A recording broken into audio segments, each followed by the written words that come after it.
yan yung patungong Santa Mesa. At ready na rin yung kabila na pouring na. Ganun din dun sa kabila na pouring na rin.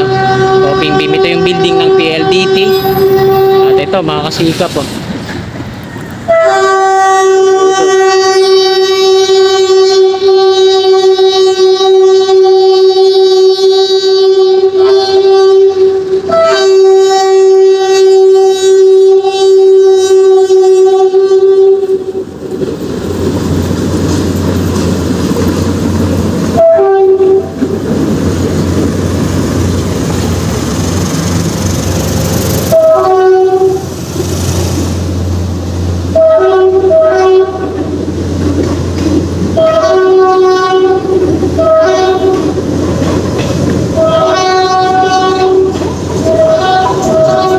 Sinimulan ko to, walang naniniwala sa paligid ko.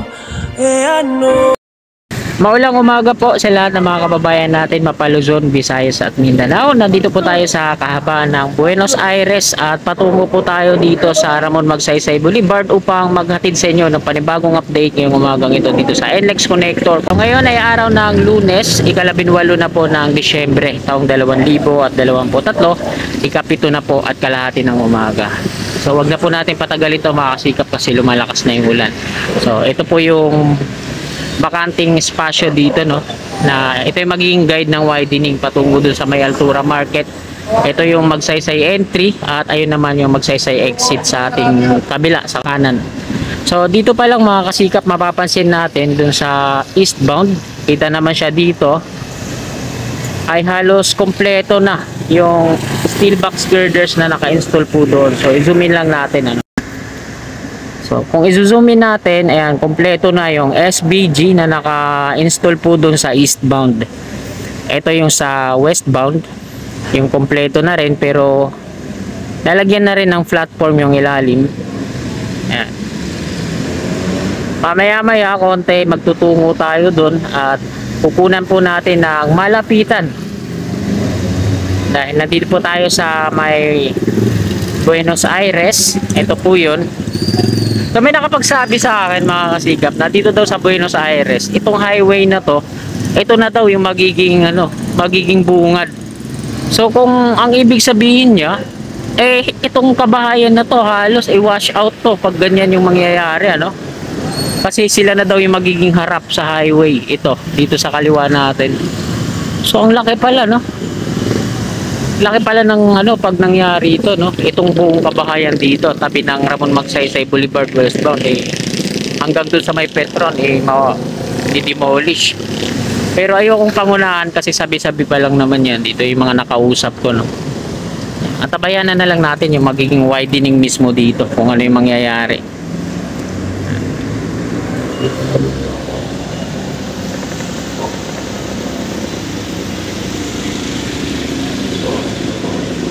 Dito sa viaduct ng NLEX Connector na ginamitan nila ng reinforced concrete slab. Ayan. Mayroon ng mga parapet hanggang doon, no? Tapos doon sa kabila naman ginagawa na rin. Natapos na po natin kunan ng update dito, no, sa may Buenos Aires. Magtutungo na po tayo doon, kakanan tayo, lalabas tayo dito sa Ramon Magsaysay Boulevard westbound at iikot tayo doon sa may Poresa para naman kunan ng update doon sa eastbound. So tara, let's go!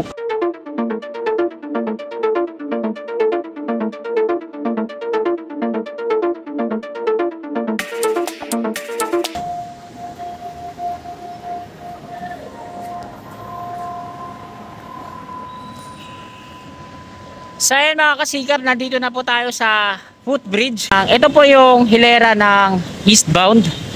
Westbound po sa kanan natin sa kabila. At ito na yung latest na update dyan, no? So zoom in lang natin para makita natin yung mismo dun sa dulo. Kaya kung mapapansin natin mismo mga kasikap, tingnan po natin, yung clearance niya sa baba tapos sa taas halos magkaparehas lang. So sabihin na natin mag-add sila ng slab. Malaki pa rin yung clearance. Ayan, kasyang-kasya pa rin yung mga container truck dyan. Ayan, o. Tansyahin nyo na lang po. Total nakikita naman natin, no, sa mga magagaling natin dyan sa mathematics. Ayan. Pa-curve siya kasi dun sa LRT2. So dagdag ano yan, dagdag space sa taas. Ayan sa baba. At ngayon nga mga kasikap ay 4 na po yung steel box girders na naka-install po dyan.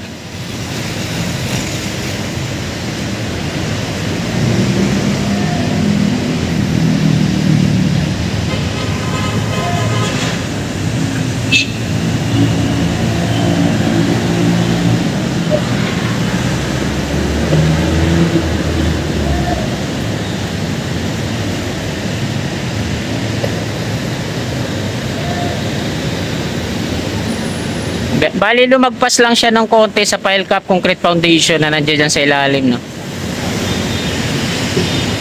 Mantakin nyo, ito yung dating flyover mula dun sa may Poresa, yung on ramp, yung mga patungong Cubao. Tapos ito dati dito yung off ramp niya pababa. Medyo malaki yung espasyo na kinuha ng pile cap concrete foundation. Yan, halos katumbas ng isang lane. Ayan po yung ginawa nilang paraan. Kasi dati nung flyover pa to dito mga kasikap. Yan. Nakaumbok yan patungo doon. Kaya hindi na nila giniba yung mga pile cap na yan. Kasi magiging kabawasan po yan sa tibay ng mga pier ng LRT2.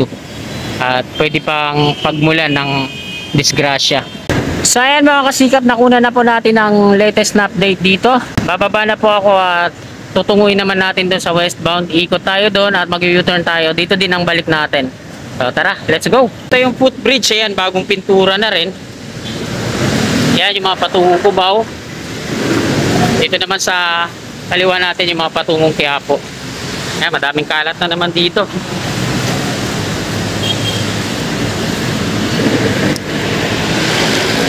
Kunan lang natin dito. Dito sila pumapasok pag nag-install, kaso wala na, tapos na. Baka i-fix na nila to, no? Gagawin na nila yung diretso ng Center Island. Sasarado na yan dyan. So nagkaroon din sila yung, ito yung bahagi ng Center Island dito. Ayan, nilagyan nila ng chevron markings. Ganon din dito sa poste ng NGCP, nilagyan nila na parang pinakasapatos. At ayan na, nilagyan na nila ng chevron markings din, ano? Mga kulay itim na guhit-guhit na yan. So ito na lang yung poste ng NGCP. Pag nagkaroon ng widening po dito, tsaka na natin ni ano yan, kung ililipat nila. Kasi malaking sagabal din to, no? Poste ng NGCP. Ayan ang Altura Market at ito po yung lagay ngayon dito. Kompleto na dun, no? Westbound at eastbound.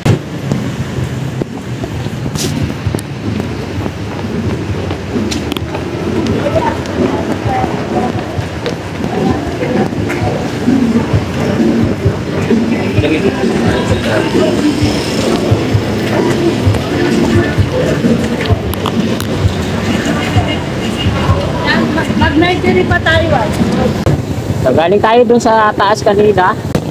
At nandito na tayo sa westbound. Ayan, nilagyan na nila ng mga chevron lines yung Center Island dyan.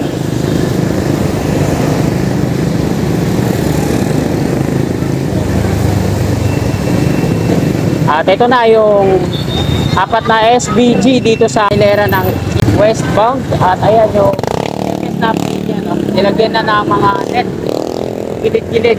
At meron ng platform. May pumasok na motorsiklo kanina doon, no, sa Magsaysay entry.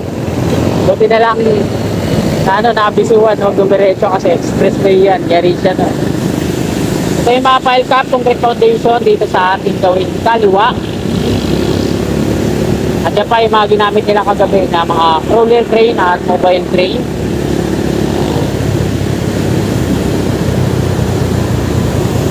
Sarado na dito, no? Ipipix na nila yan dahil hindi na nila magagamit yan, tapos na yung installation. Baka i-fix na rin yan. Sarado na, idiretso na yung Center Island. Dito po tayo mag-U-turn. At nandito na tayo sa may eastbound. Sa ilalim po tayo na Poresa Station.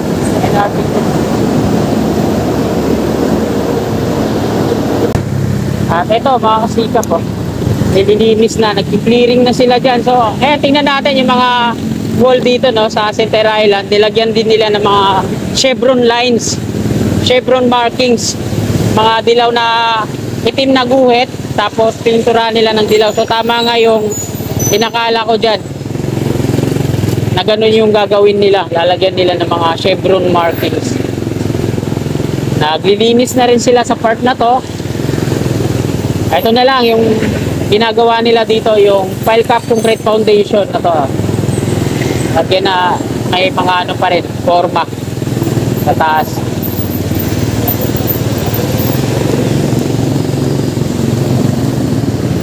So dito muna tayo ito. Dito tayo ngayon sa mismong interchange. Ito po yung eastbound at westbound naman sa kabila. Mula dun sa dulo ng viaduct ng NLEX connector, yung ginamitan nila ng reinforced concrete slab. Ayan, kompleto na yung mga SBG dito sa west, at dito din sa east, kompleto na. So ito na yung latest na progress ngayon dito mga kasikap. Araw po ng Lunes, ika-18 ng Disyembre, taong 2023.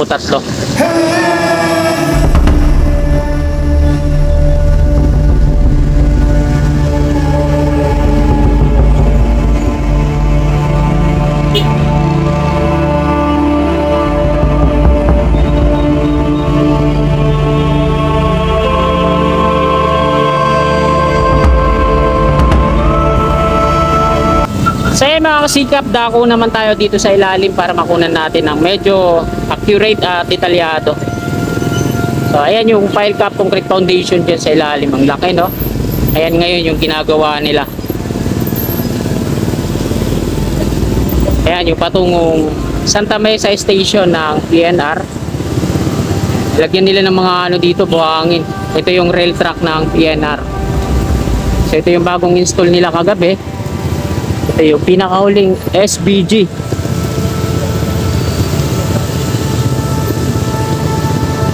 So dito tayo sa ilalim, may paparaan na tren, ayun.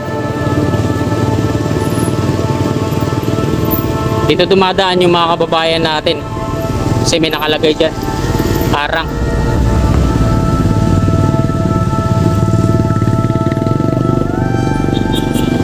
Nilagyan na rin nila ng platform dyan, oh.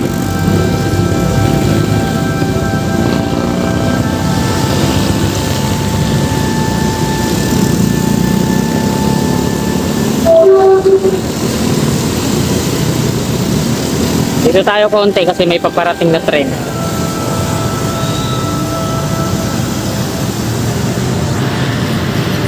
So, ayan yung patungong Santa Mesa. At ready na rin yung kabila na pouring na. Ganun din dun sa kabila na pouring na rin. Oh. So, bim-bim. Ito yung building ng PLDT. At ito mga kasikap. Oh.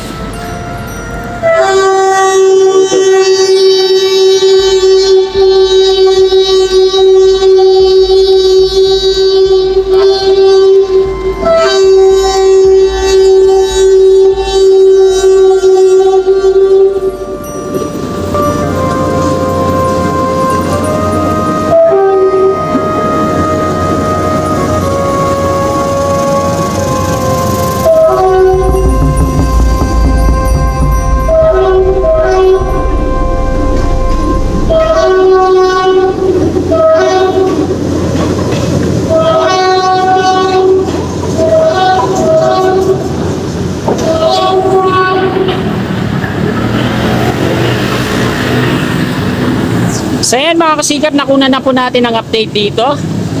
Papaalam na po ako sa mga kasikap natin na nabot ang video na to at willing po sumuporta sa akin. Click lang natin yung subscribe button dyan sa baba at yung all notification bell icon. Bilod po natin para always na updated po lagi tayo sa akin mga bago pang paparating na video. Magandang umaga, maraming salamat. God bless you. You're my angel, angel baby, angel.